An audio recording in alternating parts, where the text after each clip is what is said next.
76% of President Trump's supporters said they would still vote for him again. According to a recent ABC News and Washington Post poll, his supporters have not swayed in any way. Joining us right now, reality TV star Rick Harrison from the hit show Pawn Stars. His business, Gold and Silver Pawn Shop, is featured on the program. Rick, great to see you. Thanks for having me. Thank you so much for joining us. Now, we want to talk to you about the business. We also want to talk to you about your support of President Trump. You endorsed then candidate President Trump.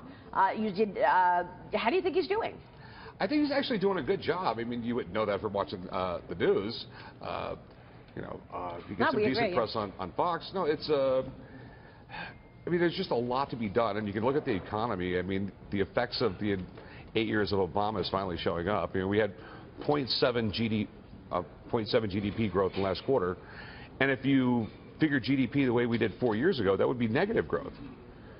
4 years ago, they came up with, they decided, but all R&D is suddenly goes into the plus column instead of the expense column, and it was a way the Obama administration actually boosted up GDP. But you know, just make it easy to do business, and people will do business in this country. Just right now, it's just literally a nightmare.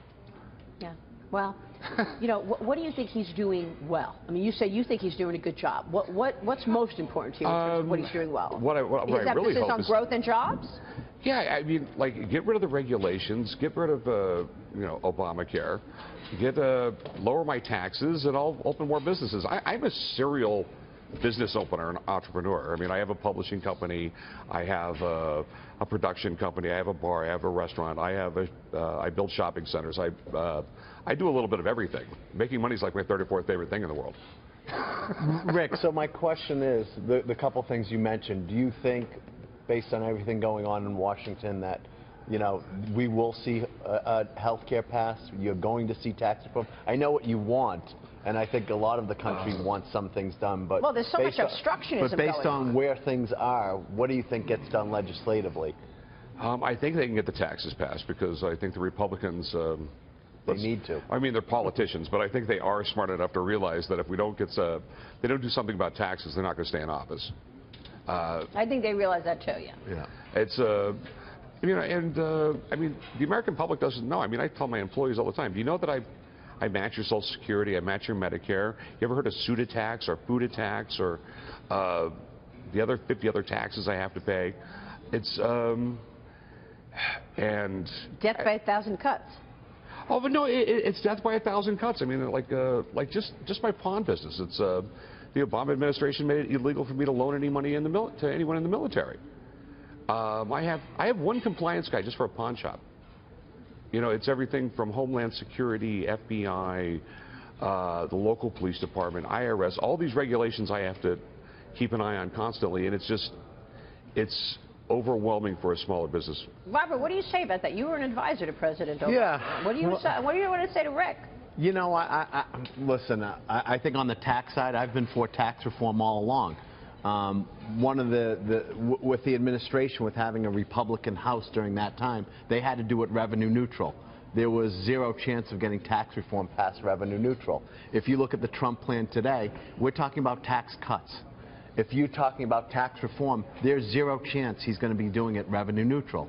So therefore, he's going to have to get the deficit hawks, okay, on his side, which why we've been saying for a lot of the last few months, there's a high likelihood of tax cuts. There's less likelihood of tax reform. But it's also the regulatory stranglehold that was been on Rick. That's what he's also talking about. Well, he couldn't even lend to the military. Well, my question, I would say, is what has changed? What has changed in the last, 120 days that allows you now to do some of those things? Nothing yet. Well, at least there's hope now. No, I agree. My only point is I think we should just differentiate between rhetoric, okay, and actually legislative action. And this is not, listen, I want the president to succeed. I'm an American first, just like Rick is, okay? That being said, these actions we want have to be passed legislatively. We can, and the market has been vibrant because of these expectations. Now these expectations have to come to pass. And Rick, and I hope they do. And Rick, there's one idea that's being floated in the upcoming budget out of the White House: mandatory 6 weeks of paid family leave for not only mothers but fathers and adoptive parents, which a lot of people, particularly on the left, have called for. But as a small business owner, probably not a fan if it's mandated by the federal government. It's government's the problem. It really is. I mean, it's, you know, I do well, okay, and I can afford it. I know other small businesses that it would be tough. You know, I mean, especially when you have a mom and pop shop that got 5, 6 employees, and all of a sudden you have a guy, you know, you're having to pay 6 weeks for someone to go. Listen, I'm with Rick because our drone company.